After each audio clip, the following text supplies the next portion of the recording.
महिंद्रा जी पूना के SNDT college की gold medallist रही है। उन्होंने अमरावती में पहली बार युवतियों के लिए व्यक्तित्व विकास की क्लासेस शुरू की। Dental talent talent search academy के नाम से स्पर्धात्मक परीक्षा की कोचिंग शुरू की, जिससे अमरावती के चारों छात्रों का NTS के लिए चयन हुआ। उनके द्वारा प्रशिक्षित विद्यार्थी आज IIT, IIM, IAS, IRS जैसे प्रतिष्ठित संस्थाओं और पदों पर आसीन है। 55 वर्ष की आयु में कुमरुद महिंद्रा जी ने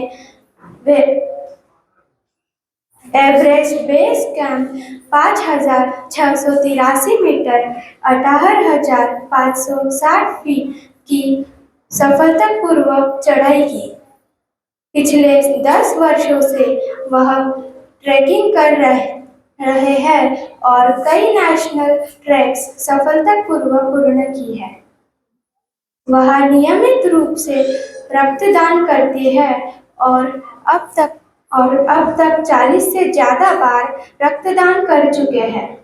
वह विभिन्न सामाजिक संस्थाओं जैसे लायंस क्लब, महेश महिला समिति, national association of lights, Beti Bachao Beti Padhao आंदोलन और स्वच्छता अभियान से जुड़े हुए हैं।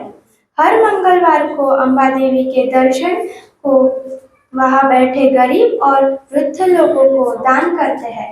धन्यवाद।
We are gathered to celebrate Grandparents' Day, a special day dedicated to the people who have shaped our lives in countless ways. Our grandparents. Grandparents are more than just family members. They are our living history books, sharing their wisdom and experience with us. They remind us of where we come from and the values that our families hold dear.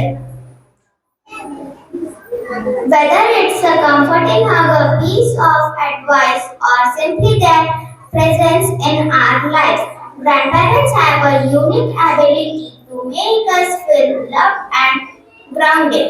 Today, let's honor the love and kindness they have given us. Let's take a moment to express our gratitude of their unwavering support and laughter and their patience. Grandparents, you are our role models. You are our role models. Your experience, your patience, and your understanding are best that we cheers more than word can express.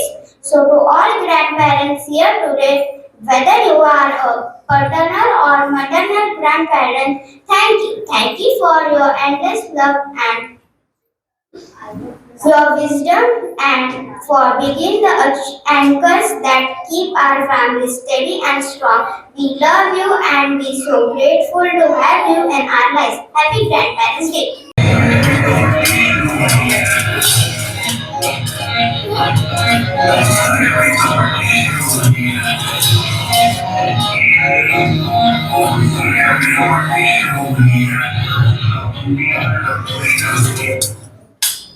तो यह तुम्हारी पढ़ाई शुरू है।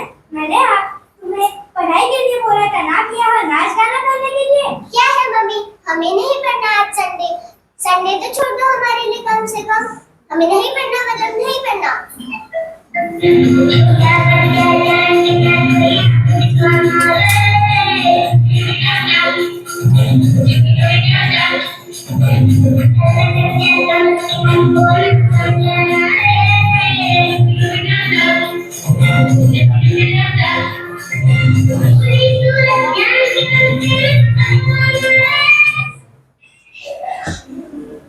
अरे अरे अरे, क्या हुआ? तुम लोग आपस में क्या लड़ रहे हो? मम्मी, भाई ने मेरे बैग से चॉकलेट निकाल कर खा लिया है। तेरी तो झूठ बोलने की आदत हो गई है। मैंने कब लिया तेरी चॉकलेट? चल झूठी। हाँ, भाई झूठ बोल रहा है। इसने ही ली है मेरी चॉकलेट। क्या दिक्कत है इसे? मालिक बेटा, झूठ बोलना बुरी बात है और उसके साथ साथ तुम चोरी भी कर रहे हो। अपने बहन के बैग से चॉकलेट चुरा रहे हो। हाँ, एक बात बताओ, बहन के बैग से खाना चोरी क्यों ना होता है? अगर किसी के सामान या किसी की चीजों को बिना पूछे हाथ लगाए तो उसको चोरी ही कहलाती है। अगर तुम ऐसे ही करते रहे तो तुम्हें इसकी आदत लग जाएगी और तुम एक दिन बन जाओगे चोर। अच्छा माँ छोड़ो। Please be little louder, Hashim. Louder. अच्छा माँ छोड़ोगी, अब नहीं करूँगा आगे से। पीहू बेटा, फोन छोड़ो और खाना खाने चलो। माँ, मुझे नहीं खानी घर की रोटी, मुझे बाहर का पिज्जा बर्गर ही खाना है। क्या हो गया है आजकल इन बच्चों को?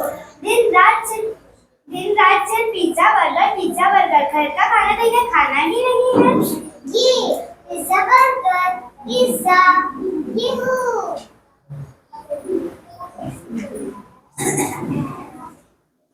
Louder. देख रहे हैं तो क्या हाल होते जा रहे हैं। आजकल के बच्चों का न किसी की सुनते हैं और न मानते हैं। और खाने की बात करें तो ऐसे झगड़ रहे हैं पिज्जा और बर्गर के लिए। हाँ, सही कह रहे हैं। पढ़ाई की बात की तो माँ बाप क्या किसी के भी नहीं सुनते। सारा दिन मस्ती करते रहते हैं। और देखो, फोन को ऐसे लग रहा है अभी रिश्ते की जगह इस फोन ने ले ली है। बिल्कुल सही कह रहे हैं। बच्चे तो कच्ची मिट्टी के समान हैं। तभी तो चाहे जैसे मर्जी आकार दे दो, लेकिन अगर उन्हें नहीं समझाए तो कहीं बहुत देर ना हो जाए। ये ऐसे नहीं समझेंगे। इन्हें समझाने के लिए मेरे दिमाग में एक युक्ति सूझी है। पीहू, मानी, हाँ दादाजी। चलो बेटा एक बारी बगीचे में चलते हैं। चलो चलो दादाजी, ठीक है।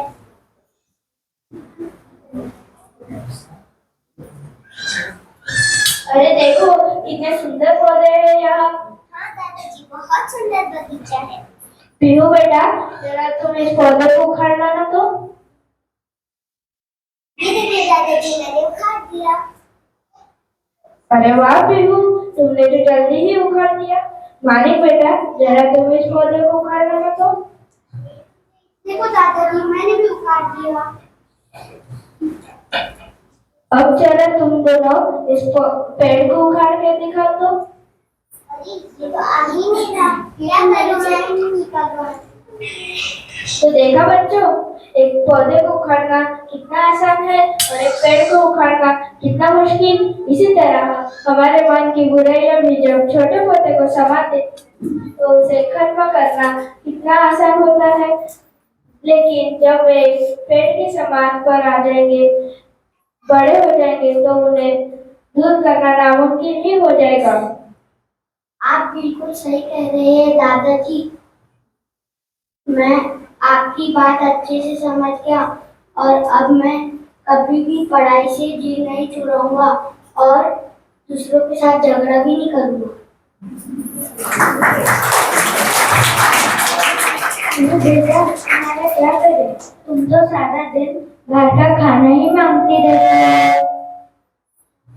और हाँ दादी, मैं भी अब से फोन नहीं देखूंगी और घर का बना हुआ खाना ही खाऊंगी। अच्छा बच्चों, यह हुई ना बात।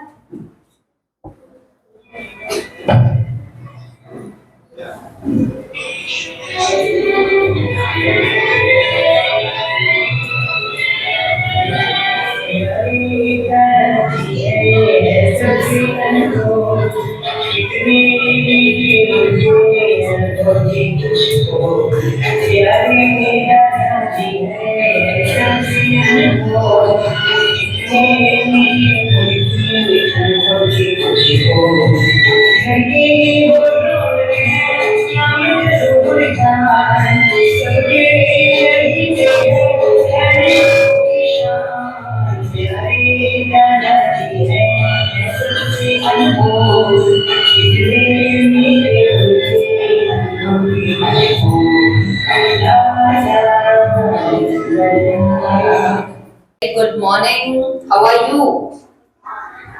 कैसे हैं सब बच्चे और सारे दादा दादी और नाना नानी? कितनी खुशी हो रही होगी आज, क्योंकि ये सौभाग्य मुझे लगता है बड़े अच्छी बात है, गर्व की बात है कि हमें हमारे पोते पोतियों नाती नातियों के स्कूल में आके सम्मान मिले।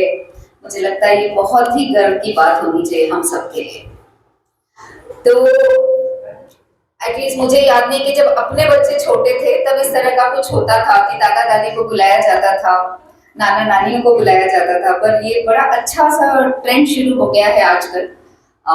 बहुत ही अच्छी बात है, मतलब दिल को छूने वाली बात है। आज आई तो थी मैं कि कुछ ज्ञान की बातें बांटूं आपको, लेकिन देखा ये बच्चों ने कर लिया इतने अच्छे से, अब तो जरूरत ही नहीं रही कुछ अपनी। कितने अच्छी तरह से छोटे से नाट्य के रूप में इन्होंने बताया कि दादा दादी का क्या रोल होता है। आपने देखा होगा ध्यान से कि शुरुआत में दादा दादी बेचारे इत्मीनान से अपना पेपर में मुंह छुपाए बैठे थे, चल रहा है यहाँ पे देख रहे थे, नजरें थी उनकी, दादी की तो खास करके बिल्कुल नजर थी। कहाँ गई दादी, बहुत अच्छा काम किया सबने, तो नजरें तो थी पर फिर भी चुपचाप बैठे हुए थे, सुन रहे थे, देख रहे थे कि जब तक के हमारी जरूरत ना हो तब तक के हम वहां इंटरफेयर ना करें। और वो भी डायरेक्ट वे में नहीं, बड़े ही सुंदर इनडायरेक्ट वे में उन्होंने बताया कि दादा दादी का रोल क्या होना चाहिए। तो अब कुछ सवाल मैं आप लोगों से पूछना चाहूंगी।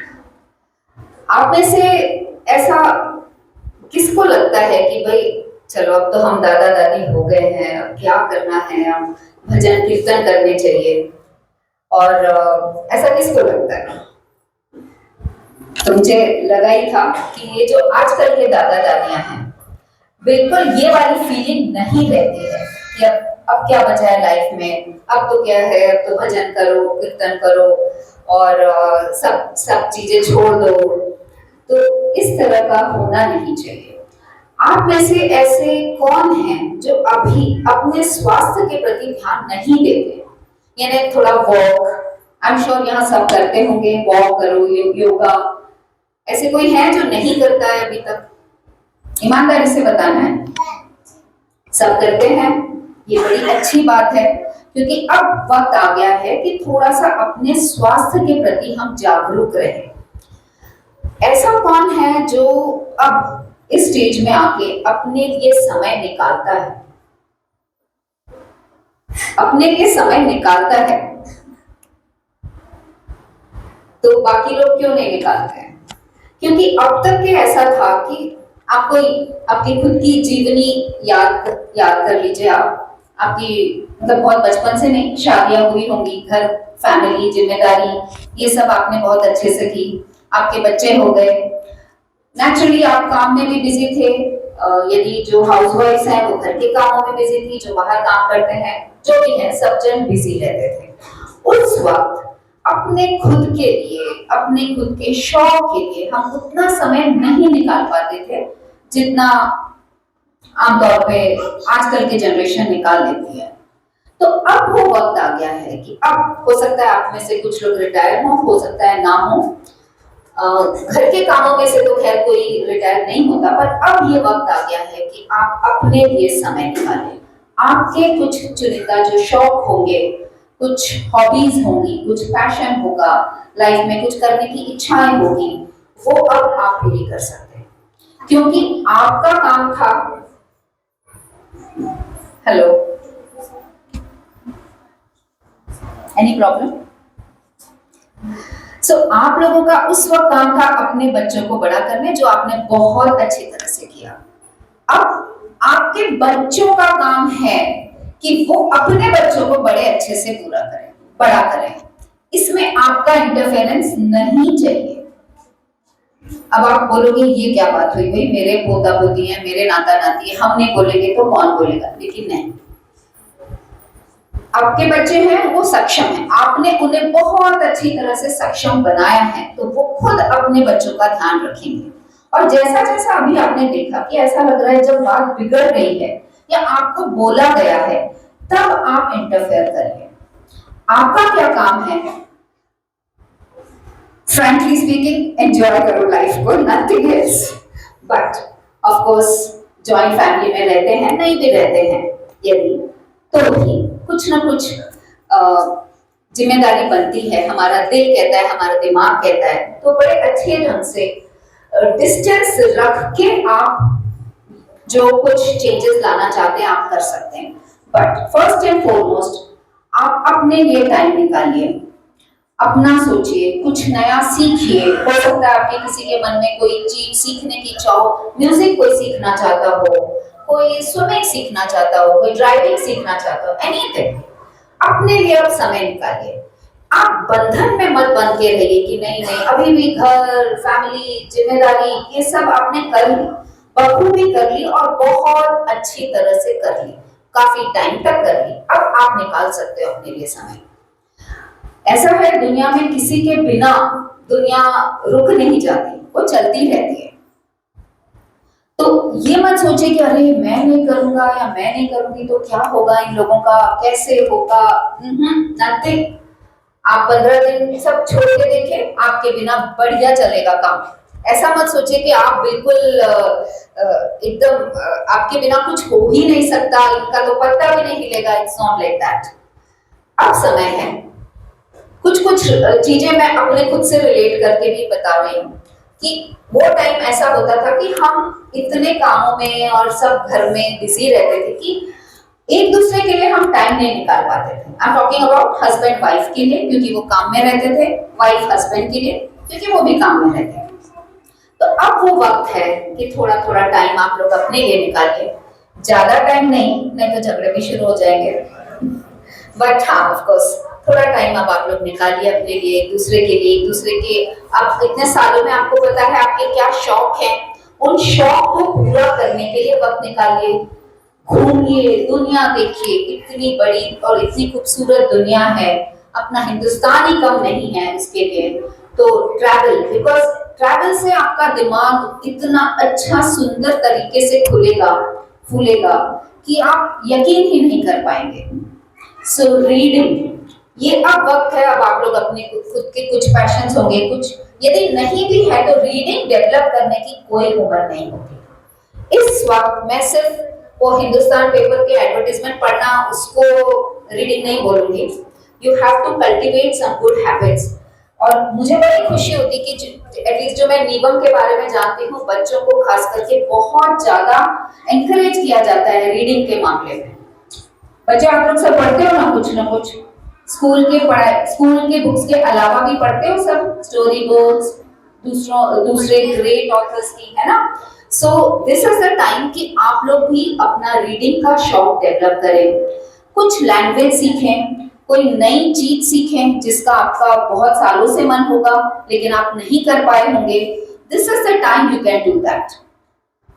अपने अपने शौक को जिंदा रखिए, अपनी जिंदा दिली को जिंदा रखिए, ये बहुत जरूरी है। ये वाली फीलिंग तो खैर मुझे यहाँ के दादा दादी को देख के आई नहीं कि भैया अब हो गया है सब, अब तो हम दादी बन गए हैं, अब तो हम भजन कीर्तन में मन लगाएंगे। आई डोंट थिंक कि आज की जनरेशन की, एटलीस्ट हमारी जनरेशन वाले जो दादी नानियां हैं या दादाजी और नाना जी हैं, उनमें तो ये फीलिंग नहीं है। बट यदि आप अपने लिए अब समय निकालते हैं, निकाल सकते हैं और निकालना चाहिए।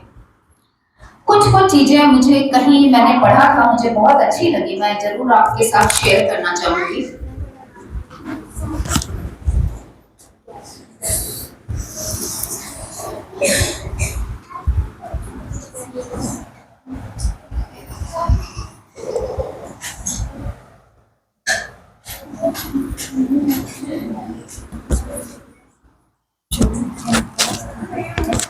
Children, can you आपने अपने जीवन से जब भी शुरुआत की होगी, कुछ ना कुछ रिटायरमेंट प्लान सोचा होगा। अब वक्त है कि ये जो रिटायरमेंट प्लान आपने सोचा होगा उस पे अमल करने का। This is the time. आप अपने बच्चों पे भरोसा, मतलब बच्चों पे तो भरोसा करना है, पर बच्चों के भरोसे मत रहिए कि अब भाई अब तो क्या हमारा हो गया, अब हमारा बेटा बहू ही हमें तीर्थ कराएगा, हमारा बेटा बहू हमें यहाँ भेजेगा, हमारा बेटा बहू वहां भेजेगा। आपने कर लिया पूरी, आपकी एटलीस्ट मुझे लगता है कि 1/4 या हाफ जर्नी आपने कंप्लीट कर ली है। अब वक्त है आप अपने लिए कुछ करें। जो रिटायरमेंट फंड आपने जो बचाया होगा उसे यूज करें। बिना यूज किए उसे वेस्ट करने का कोई मतलब नहीं है, क्योंकि आपके बच्चों को आपने इतना सक्षम बना दिया है कि उसे कोई जरूरत नहीं है। तो व्हाई नॉट, अच्छे से अच्छा यूज करिए, अच्छे से अच्छा शौक पालिए, अच्छे से अच्छा घूमिए, अच्छे से अच्छा पहनिए, अच्छे से अच्छा अपने खुद के सेहत के लिए ध्यान रखिए।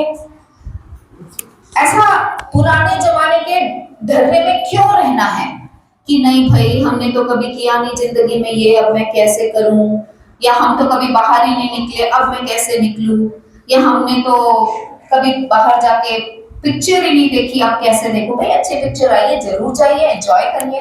अच्छे, हम तो कभी बाहर आज तक जीवन में खाना ही नहीं खाए, तो जैसा रोज बर्गर पिज्जा अच्छा नहीं है, मेरा तो मानना है रोज घर की दाल रोटी भी एक आध बार मीठा भी चाहिए, चटपटा भी चाहिए, नहीं तो जीवन बड़ा ब्लैंड सा हो जाएगा।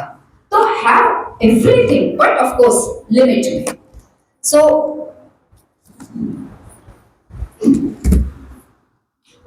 एक और जो चीज जो हमेशा लगती है, आई एम श्योर यहाँ ना नहीं होती होगी, जैसे अभी जो नाटक था उससे रिलेट करके बताती हूँ कि बच्चों का बड़ा अच्छी तरह से चल रहा था और दादा दादी का इंटरफेरेंस नहीं था। लेकिन हो सकता है आप लोगों में से हो लोगों का इंटरफेरेंस करने का जो तरीका है वो थोड़ा सा अलग होना चाहिए। जबरदस्ती जाके नहीं ला बहू मैं इसकी पढ़ाई करवा देती हूँ, नहीं ला मैं किचन का काम कर देती हूँ, नहीं ला मैं ये कर देती हूँ, दिस इज नॉट रिक्वायर्ड, बिल्कुल भी जरूरत नहीं है। और ये खास करके जो माएँ हैं, जो दादियां बनी हैं, उनकी आदत रहती है। हमें लगता है कि हम इतने अच्छे हैं, इतना है कि ये बहू क्या करेगी हमारे सामने, हम ही सक्षम है, हम ही कर लेते हैं सब। आप छोड़िए उनके ऊपर, काम छोड़िए। ऑफ कोर्स यदि वो वर्किंग है और सच में आपकी उस वक्त जरूरत है तो जिम्मेदारी से भी मत भागिए, बट जबरदस्ती अपने ऊपर जिम्मेदारी मत उठाइए, क्योंकि ये टाइम अब आपका है, आपका अपना है। इस वक्त आप अपने लिए कुछ करिए। बच्चों को संस्कार देना, बच्चों को अच्छी बातें बताना, अच्छी अच्छी कहानियां सुनाना, यदि बच्चा आपके पास होता है लोरी गा के सुनाना, ये सब चीज बच्चे हमेशा याद रखेंगे, जिंदगी भर याद रखेंगे।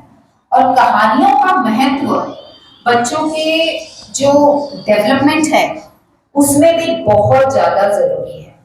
तो अच्छी कहानियां जिनसे कुछ हमें सीखने मिलता है, ऐसी कहानियां सुना के बच्चों का आप रात को एक पैटर्न बना सकते हैं। या बच्चे खुद पढ़ते हैं कुछ, तो बिल्कुल पढ़ने में एनकरेज किया करिए उन्हें, स्टोरी बुक्स या अदर बुक्स। और आप लोग खुद संस्कार अच्छे डाल सकते हैं, क्योंकि इस स्टेज तक आके बहुत अच्छी अच्छी बातें हमारे खुद के अनुभव से हम लोग ने जो बातें सीखी हैं वो हम बच्चों में डाल सकते हैं।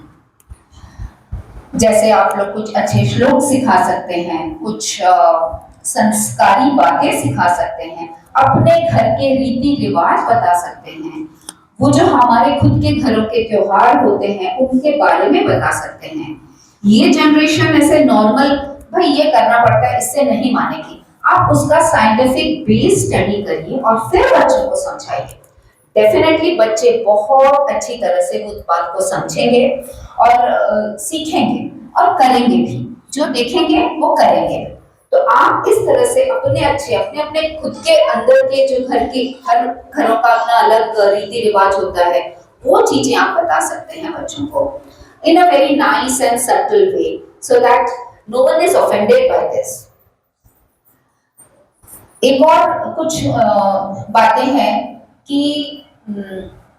जैसे हेल्थ के प्रति, मैं बार बार हेल्थ इसलिए बोल रही हूँ क्योंकि अब हमारी वो एज आ गई, everyone, I think most of us have cross 50-55 के ऊपर हो चुके हैं हम लोग। हेल्थ बहुत ज्यादा इंपॉर्टेंट है। यदि हम खुद अपनी हेल्थ का ध्यान नहीं रखेंगे तो हम कैसे दूसरों का ध्यान रख सकेंगे। और अब ये जमाना है कि खुद को ही ध्यान रखना पड़ता है। आप इस उम्मीद में मत रहिए कि आप दिनों रात बीमार पड़ रहे हैं और आपकी कोई सेवा करेगा, कर भी सकते हैं, बट क्यों मौका दें, क्यों ना हम हमारा खुद का ध्यान रखें, क्यों ना हम एक हमारी लाइफ का एक रूटीन सेट कर लें कि भाई ये चीजें हैं, मैं मॉर्निंग वॉक को जाऊंगी, मैं योगा करूंगी, या मुझे जो पसंद है। जैसे अभी मैंने सुना एक नीता मैम बता रही थी कि हमारे बीच में दादाजी हैं जो मैराथन रन करते हैं, मुझे बहुत ही ज्यादा खुशी हुई। I'm sure you need a very big applause for this. तो बहुत ही अच्छी बात है ये। मतलब सोचो तो कितना अच्छा लगता है, कितना प्राउड फील होता है। तो हम क्यों नहीं कर सकते इस तरह से कुछ, हम क्यों नहीं लाइफ में कुछ ऐसे अचीव कर सकते हैं। पर्सनली मैं यदि अपना बताऊं तो मेरे भी जब बच्चे छोटे थे तब तो ठीक है, इतना ज्यादा शौक को मैंने नहीं किया क्योंकि मुझे लगता था उस वक्त मेरी जिम्मेदारियां अलग थी।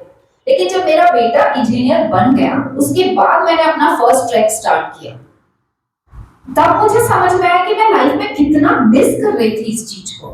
और उस साल से आई थिंक 2009 से लेकर अभी तक, और नेक्स्ट ईयर भी नीता मैम ज्वाइन कर लिया मुझे, और हम लोग अभी तक हर साल एक ट्रैक जाते हैं। तो क्या लगता है आपको इतना आसान है ये ट्रैक पे चले जाना, अपने पैशन को करने के लिए? पूरा घर, फैमिली सब कुछ सेटल करके हम जब यदि निकलते हैं तो हमने भी इसके पीछे बहुत मेहनत की है, and it is not easy. जैसे अभी सर बता सकते हैं कि रनिंग इतना आसान नहीं होता, और मैराथन, हाफ मैराथन 21 किलोमीटर का होता है, फुल मैराथन तो 42 point something. Is it easy? पर ये मेहनत की है उन्होंने अपनी लाइफ में कुछ पाने के लिए। वैसे ही नीता मैम और मैं जब हम ट्रैकिंग पे जाते हैं, वो एक ऐसा 8 दिन रहता है एब्सोल्यूट मी टाइम। इतना आसान नहीं होता, इतना क्या बिल्कुल भी आसान नहीं होता, बट सिंस वो हमारा पैशन है, हमारे दिल में लगता है कि बस पहाड़ों पे रहे, या रादर यूं कह सकते हैं पहाड़ हमें बुलाते हैं। उस वक्त हम साल भर की एनर्जी लेकर वापस आते हैं, साल भर की ग्रीनरी लेकर आते हैं, साल भर का नीला आसमान आंखों में लेकर आते हैं। पता है फिर आने के बाद तो यहाँ पे जो रूटीन है वो तो चलने वाला ही है, but this gives so much pleasure that it is enough for the whole year, it suffices for the whole year. तो ऐसा कुछ शौक डेवलप करें, ऐसा कुछ खुद के लिए करें जिससे आपके दिल को इतनी तसल्ली मिले। यदि भजन में मन लगता है तो वो करें, पर कितने अच्छे से करें कि लगे हाँ भाई कुछ अचीव किया है। यदि आपका सिंगिंग में मन लगता है तो ठीक है, यदि आपने सिंगिंग नहीं सीखी है, ये वक्त है। ऐसा मत सोचे अरे लोग क्या बोलेंगे, अब इस उम्र में चले भाई संगीत का शौक आया संगीत सीखने। डोंट वरी, मुझे नहीं लगता कि अब अपने में से किसी की भी ये एज बची है कि लोग क्या कहेंगे इसकी फिक्र हम करें। लोगों को जो कहना था वो कह चुके और हमें जितना सुनना था हम सुन चुके। अब वो वक्त है कि हम लोग क्या कहेंगे इसकी परवाह किए बिना अपने लिए कुछ करें। This is the time. जैसे गाड़ी चलाना सीखना है तो सीखिए, अभी किसने मना किया, बिल्कुल सीखिए। ये पर्टिकुलर मैं लेडीज के लिए बोल रही हूँ, गाड़ी चलाना सीखना है या मे बी सबके लिए स्विमिंग सीखना है या कोई भी नया शौक डेवलप करना है, तो दिस इज द टाइम। अब आप फ्री हो चुके हो, अब आप अपने लिए समय निकालो। ये वक्त इस तरह का है कि जिम्मेदारियां आपको जितनी निभानी थी आपने निभा ली, अब आपकी जिम्मेदारी नहीं है। अब ये जो बच्चे हैं, जो छोटे छोटे फूल हमारे सामने हैं, ये इनके माँ बाप की जिम्मेदारी है। अब आप जिम्मेदारी समझे खुद की, तो आई एम सॉरी टू से बट यू आर मिस्टेकन। आपकी जिम्मेदारी थी आपके बच्चों को बड़ा करना, जो आपने बड़ी अच्छी तरह से बड़ा किया। अब वो पेरेंट्स हैं, वो संभालेंगे। हाँ, लेकिन यदि उन्होंने कहा आपसे कि मम्मी आप प्लीज देख लेंगे क्या, पापा आज आप देख लेंगे, जरूर करिए, बल्कि दिल से करिए, उसमें आपको खुशी मिलेगी। और ये तो जैसे कहा जाता है ना, मूल से ब्याज ज्यादा प्यारा होता है, तो मैं बिल्कुल सहमत हूँ इस चीज से कि उस वक्त हम इतना टाइम अपने बच्चों के लिए नहीं निकाल पाते थे जितना अब हम हमारे पोते पोतियों के लिए निकाल सकते हैं। तो यही टाइम है, क्योंकि देखिए बच्चे बड़े होने में टाइम नहीं लगेगा। एक बार ये लोग सब 9, 10 वगैरह के आसपास आ गए कि आपको घर में दिखेंगे भी नहीं, इतने बिजी हो जाएंगे स्कूल पढ़ाई और ट्यूशंस और क्लासेस और पता नहीं क्या क्या जो अपने यहाँ पे सिस्टम्स चलते हैं, उसके चलते यू डोंट नो। तो ये टाइम है कि आप अपने पोते पोतियों के साथ खेलिए, एंजॉय लाइफ विद देम। बहुत अच्छे अच्छे आप खुद क्रिएट भी कर सकते हैं, कुछ ज्ञानवर्धक गेम्स आप खुद क्रिएट कर सकते हैं और खेलिए बच्चों के साथ, एंजॉय करिए, पढ़िए बच्चों के साथ। बच्चों से आप भी बहुत कुछ सीखेंगे। आजकल के नए जनरेशन के जो बच्चे हैं बहुत शार्प हैं। Everyone, I am praising you, okay.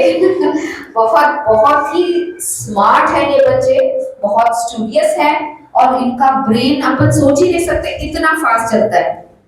तो आप भी बच्चों से कुछ सीखें, इस तरह की चीजें जो हमें नहीं समझती हैं, ये सब चीजें हम बच्चों से सीख सकते हैं। यस, अब बहुत ज्यादा मैं लेक्चर ना देते हुए यदि कुछ क्वेश्चंस आप लोग पूछना चाहें तो I be very happy to answer that. It can be related to anything, it can be personal, it can be मतलब कैसे भी related to any problems you face और related to any situations which you want to handle in life. तो feel free to ask.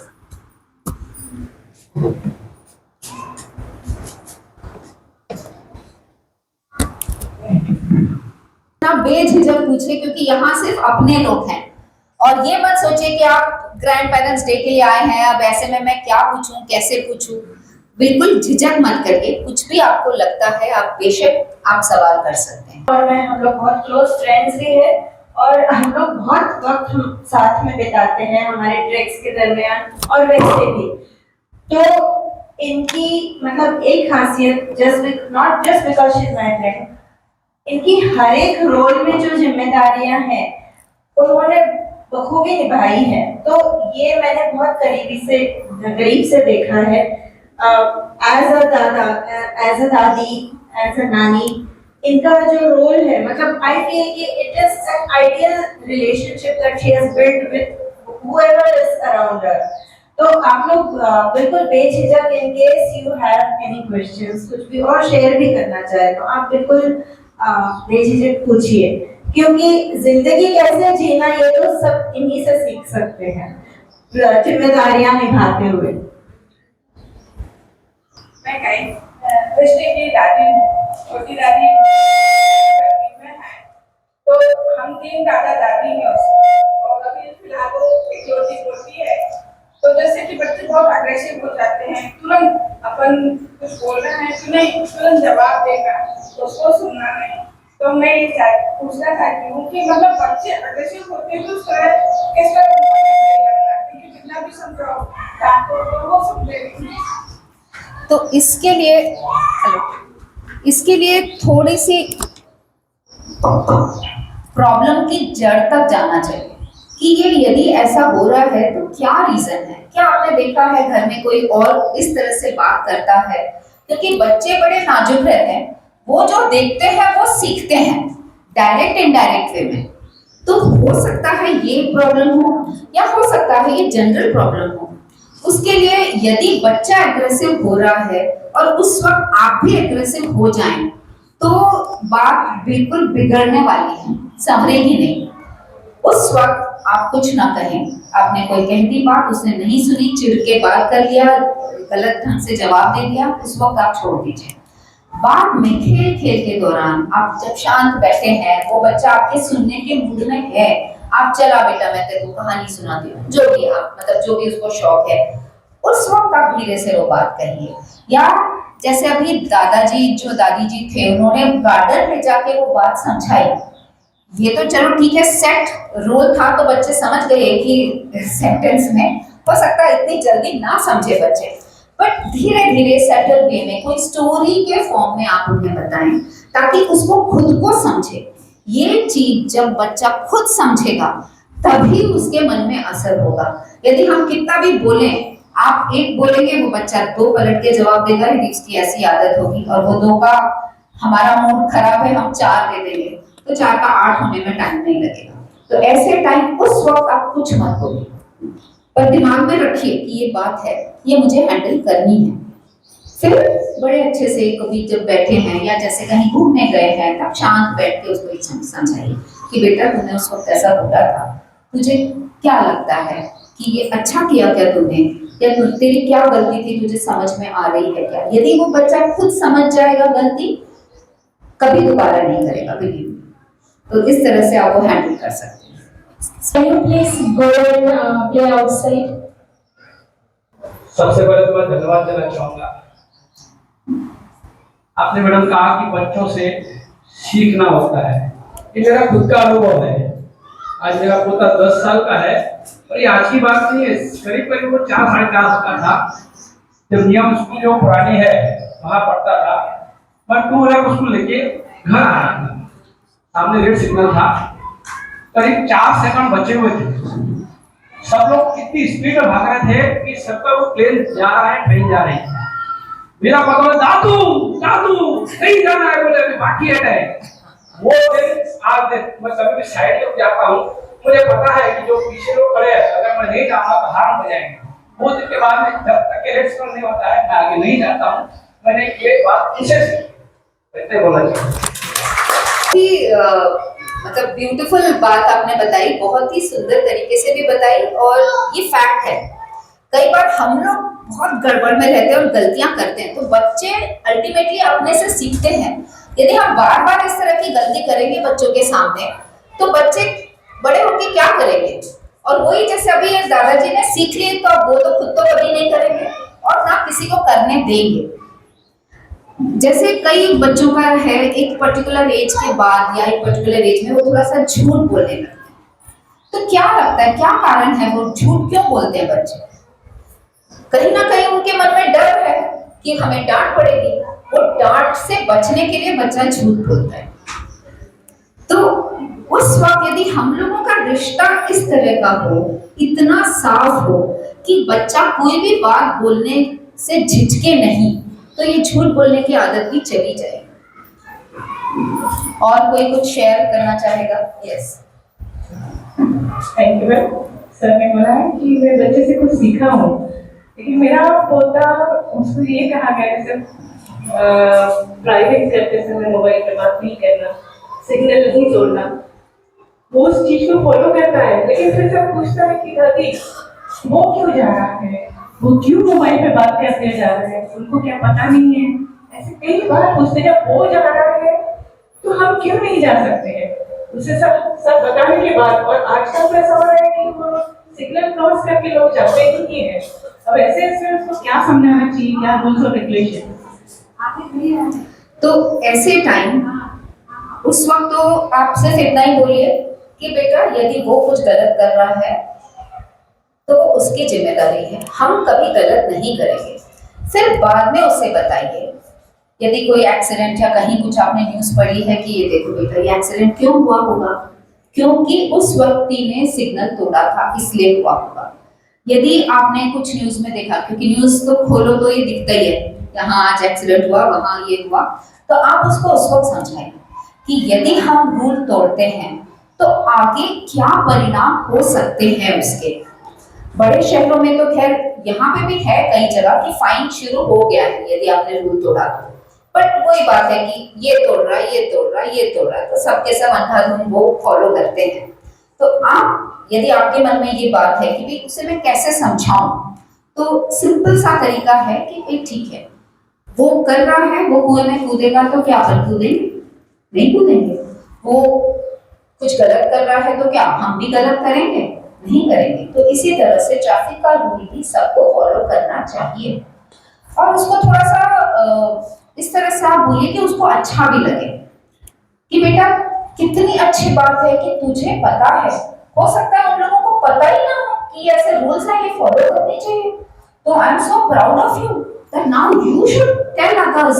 तू तेरे friends या जो भी है उन्हें तू बता सकता है, तो थोड़ा सा एनकरेज करके आप इस तरह से उसको टैकल कर सकते हैं।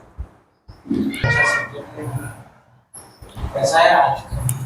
हेलो, आजकल के माँ बाप भी बच्चों से इतना प्यार करते हैं कि उसको थोड़ी भी तकलीफ ना हो, और दादा दादी से मिलने से वो उन बच्चों को थोड़ा सा ये रखते, तो जुड़ी रखते, तो बच्चा भला कैसा संस्कृति में जाए और बच्चा कैसा आगे बढ़े। तो माँ बाप का कहना कैसा रहता है, ये मत करो, वो मत करो। दादा दादी से थोड़ा डिस्टेंस रखने से बच्चों को संस्कृति बन नहीं सकती और बच्चा झूठ बोल ना सकता। माँ बोलती कि पेड़ा मत खा बेटा, वो दादा दादी के पास आके बराबर खा लेता और बोलना नहीं बोलते। तो देखो इतना एक बच्चों का थोड़ा सस्पेंस रखना पड़ता है कि देखो भाई क्या होता है। तो ऐसे से अभी दिखाऊंगा आप देखे हाल जो राघव है मेरा नाती है, लेकिन वो है कैसा आप देख लीजिए और दादा दादी कैसे वो देख लीजिए। इस पर मैं ज्यादा गौर करता हूँ। तो इतना नहीं, बात आपकी सही है। तो दादा दादी का जो रोल होता है वो बच्चों को प्यार देना, बच्चों को बिगाड़ना नहीं होता। यदि माँ बाप ने कुछ नियम बनाए हैं बच्चों के लिए कि भाई टीवी नहीं देखना है, तो एज अ दादा दादी हमें ये नहीं कहना चाहिए कि आजा बैठ जा, 5 मिनट में क्या हो रहा, कौन सा तेरे को कल के कल IAS के एग्जाम देनी, बैठ जा बैठ जा। ये हमारी गलती है। तो मैं खुद भुगती हुई हूँ इसलिए मुझे खुद को पता है। तो इस तरह से कितना भी प्यार आए गलत चीज के लिए, एज अ दादा दादी हमें भी ध्यान रखना है इस चीज का। आपने जो बात कही फनी है। मेरी भी जब बेटा छोटा था उसे मीठा बहुत ज्यादा पसंद था, तो वो आके मुझे बोलता था मम्मी लड्डू बनाओ। तो मुझे लगता था कि नहीं अभी हो गए सफिशिएंट लड्डू खा लिए, अब थोड़े दिन के लिए मीठा नहीं खाना है, तो मैं नहीं बनाती थी। फिर वो जाता था सीधे अपनी दादी के पास, माँ बुलाता था, माँ लड्डू खाना है, लड्डू बनाओ। माँ तो 4 काम छोड़ के तुरंत लड्डू बनाने में लग जाती। तो मुझे थोड़ा सा लगता था, फिर मैंने मम्मी को ही समझाया कि मम्मी अभी बहुत ज्यादा मीठा हो रहा है इसलिए मैंने मना किया। मैं लड्डू बना नहीं सकती थी, ऐसी बात नहीं थी। और समझ गई वो, हो सकता है उस वक्त नाराज हो जाती, पता नहीं, पर नाराज नहीं हुई, वो समझ गई, हाँ समझ गई ये बात, क्योंकि वो लोग भी समझदार हैं। तो ये चीज है कि हमें कितना भी लाड़ आए, जैसे अभी मेरे भी जो बच्चों के बच्चे हैं, ग्रैंडसन्स हैं, 2 पोते हैं, एक नातू है, तो गलत चीज के लिए मैं एनकरेज नहीं करती। फिर चुप रहने में ही भलाई है ऐसे समय। यदि पापा मम्मी ने कोई रूल्स बनाए हैं तो it is always better to follow their rules, it is their rule जो कंपल्सरी।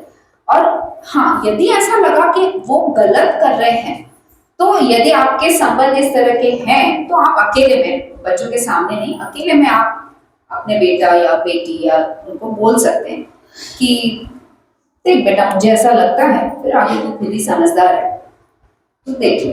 तो एक बार आपने अपनी बात रख ली, फिनिश। उसके बाद बार बार नहीं बोलना उस चीज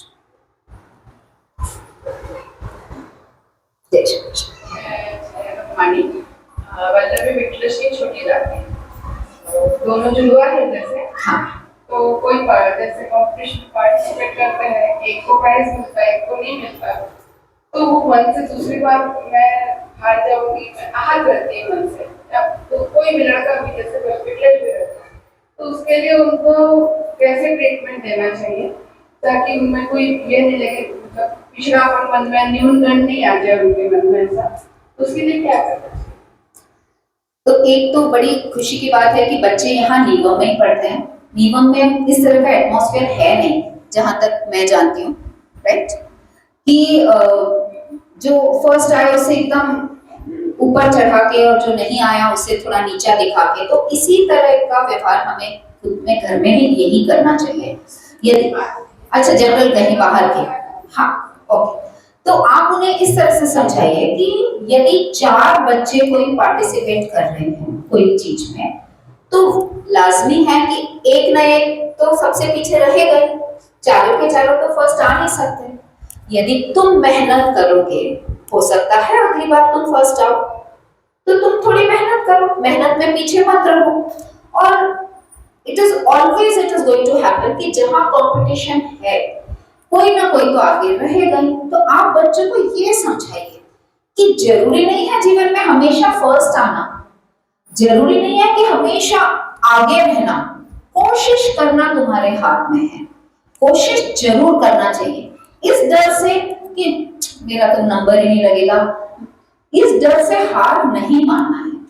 मेहनत में कमी मत रखो, फिर आगे जो भी होगा वो होगा, पर अपनी तरफ से मेहनत में कमी मत रखो। और ये चीज उनको समझ में आनी चाहिए कि भाई कोई ना कोई तो फर्स्ट आएगा ही, और कोई ना कोई तो लास्ट भी आएगा ना।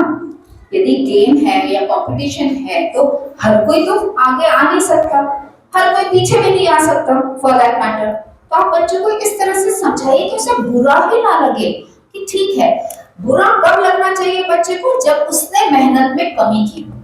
तो आप ये समझाइए कि मेहनत करना तुम्हारे हाथ में है, फर्स्ट आना, सेकंड आना, लास्ट आना ये तुम्हारे हाथ में नहीं है। तुम्हारे हाथ में क्या है? मेहनत करना। इन जनरल लाइफ में भी मेहनत में कमी ना करें।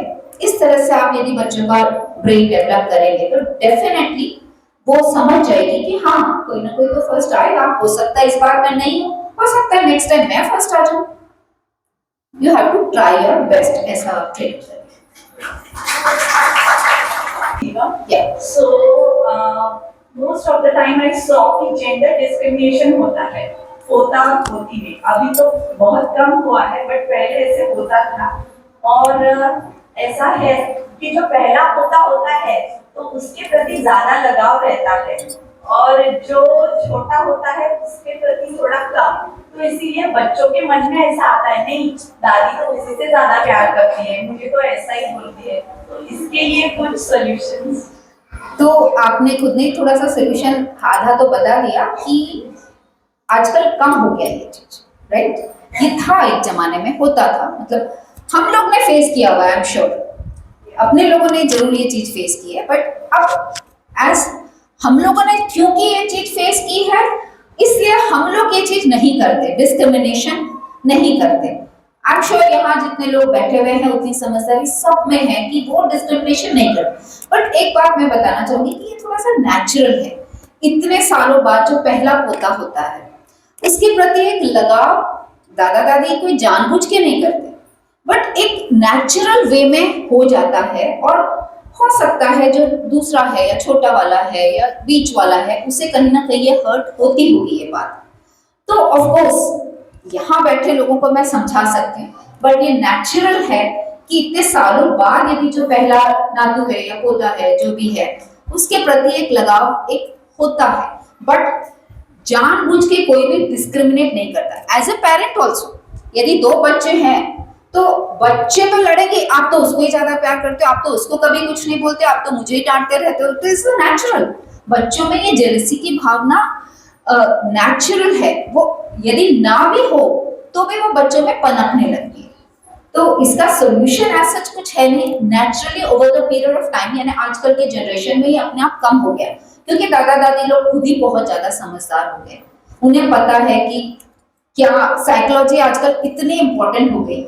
एक टाइम में इतना नहीं दिया जाता था ध्यान इस चीज में, लेकिन अभी बड़ी अच्छी बात है कि ये इस चीज पे बहुत महत्व दिया जाता है। इमोशनल डेवलपमेंट है, EQ जिसे कहते हैं, इसके ऊपर बहुत ज्यादा फोकस रहता है। तो ग्रैंड पेरेंट्स भी ये चीज समझ रहे हैं, तो हो सकता है धीरे धीरे ये ऑटोमेटिकली ये प्रॉब्लम सॉल्व हो जाए। ओके, सो लास्ट एक मैंने जो सवाल किया है ना मैडम, उसके ऊपर से मुझे थोड़ा सा बोलना है और कुछ नहीं। मुझे प्रॉब्लम कुछ भी नहीं है। अपन बोलते हैं ये ज्ञान की बात है, ये सब बात सही है, लेकिन अब अपन अपने बच्चों को जो संस्कृति संस्कार सिखाते, संस्कृति देते हैं, तो अभी जस्ट भी समझ लो अपने गणपति बैठे हुए हैं और अपन जैसे मेरी पोती मेरे साथ साथ में सारे दिन पूजा पाती में अपने पूरा शामिल रहती है अपने खुद के स्वभाव से ही वो इससे। तो अब अपन जैसे आरती बोलते हैं, तो उस आरती में आता है कि जय गणेश जय गणेश जय गणेश देवा, यानी क्या होता है, भाजन को पुत्र दो और निर्धन को माया। तो बच्चे ये सवाल करते हैं कि माँ भाजन को पुत्र ही क्यों दो?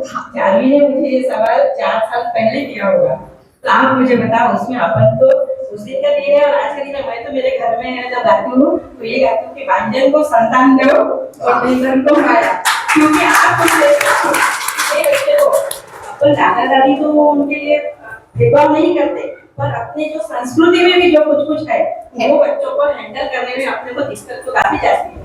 कैसे आप बोले माँ आप तो बोलते हो, मुझे माँ ही बोलती है, बोले माँ आप तो बोलते हो भगवान सबके लिए, मतलब हम लोग घर में मारवाड़ी बोलते हैं तो सबके लिए सरीखा है, सबका मतलब बढ़िया है, मतलब उनके जो सवाल रहते हैं ना वो अपने को बहुत डिफिकल्ट होते हैं। सही बात है, बिल्कुल, और टोटली एग्री विथ यू कि कुछ कुछ चीजें जो है अपने भी पुरानी जो संस्कारों की, जो रीति रिवाजों की, उसमें पुत्र का महत्व बहुत ज्यादा है। अब ऐसा नहीं है, जैसे मैंने बीच में आपको शायद बताया था कि यदि कोई चीज है, यदि रीति रिवाज के बारे में आप बता रहे हैं तो थोड़ा सा साइंटिफिक बेस लेकर बताइए। बट ये चीज जो है भाजन को पुत्र दे संतान को संतान को माया नहीं करती हूँ। तो ये सबसे बेस्ट इलाज ही है ये। पर आज के जमाने में ये इतनी ज्यादा उचित, इतनी ज्यादा नहीं, बिल्कुल भी उचित नहीं है, ऐसा हम सभी मानते हैं। वेरी नाइस एंड यस, बिल्कुल समझाना जरूरी है। और ये आपने जो तरीका अपनाया ये बेस्ट तरीका है एकदम। तो इसी तरीके से लाइफ में भी अब यदि कोई प्रॉब्लम आती है या कुछ है तो बिल्कुल साइंटिफिक वे में करिए, बच्चों को इम्पोर्टेंस देते हुए करिए, बच्चों के पेरेंट्स को इम्पोर्टेंस देते हुए करिए। जितना आप कर सकते हैं, आपके बस में जितना है उतना आप करिए, और जो आपके बस में नहीं है उसके बारे में जरा सोचना भी बंद कर दीजिए। जैसे अभी कुछ बोला था कि भाई वो पेरेंट्स नहीं चाहते दादा दादी के पास ज्यादा रहे, तो ठीक है, ये उनकी आउटलुक है, उनका ये है। हमारे पास जितना आते हैं, हम हमारा जितना प्यार उन पे उंडेल सकते हैं उतना उंडेलिए, जितने संस्कार देने की कोशिश कर सकते हैं, जितनी अच्छी बातें सिखा सकते हैं उतना आप उस कम से कम समय में सिखाइए। इसका कोई सोल्यूशन नहीं है, क्योंकि ये हर एक के घर की अपनी आपस की फीलिंग है। हो सकता है किसी दिन उन्हें समझ में आ जाए कि दादा दादी नाना नानी का कितना ज्यादा इम्पोर्टेंस है लाइफ में, तो हो सकता है खुद ही चेंज हो जाए। So anyways, I really wish all the दादा दादीज ऑफ दिस, यहाँ जो जितने भी लोग बैठे हैं, मैं बहुत ही ज्यादा खुश हूँ आप लोगों से मिलके, बहुत अच्छा लगा आपसे सबसे मिलके। मुझे खुद को भी मतलब आप लोगों को देखकर बहुत अच्छा लगा कि सब आप लोग अपडेटेड हैं, काफी कुछ आप लोगों ने भी लाइफ में किया है और करेंगे। ऐसी उम्मीद है कि अब आप लोग थोड़ा खुद अपने लिए भी समय निकालेंगे, जरूर निकालिए। And all the very best in your life from now on. ये हमारे लिए सौभाग्य की बात है कि आज के इस विशेष दिन पर हमारे बीच हमारे सम्माननीय मुख्य अतिथि और हमारे प्यारे दादा दादी नाना नानी उपस्थित है। मुख्य अतिथि महोदया, आपने आज के कार्यक्रम में आकर हमें अनमोल मार्गदर्शन और प्रेरणादायक शब्दों से संबोधित किया। आपके विचारों ने हमें जीवन में आगे बढ़ने की सीख प्रोत्साहन दिया है। आपके आशीर्वाद और समर्थन के लिए हम हृदय से आभारी हैं। दादा दादी, नाना नानी, आपके स्नेह, अनुभव और जीवन की सीख हमारे लिए अनमोल धरोहर है। आप हमारे जीवन के मार्गदर्शक हैं। आपके आशीर्वाद से ही हमारा जीवन सार्थक होता है। जीवन सार्थक होता है। आज का यह दिन आपके सम्मान में समर्पित है और आपके प्रति हमारा कृतज्ञता व्यक्त करते हैं। आप सभी का धन्यवाद कि आपने अपनी उपस्थिति से इस आयोजन को धन्य किया। आपके आशीर्वाद और मार्गदर्शन से ही हम सबको जीवन में आगे बढ़ने की प्रेरणा मिलती रहेगी। धन्यवाद।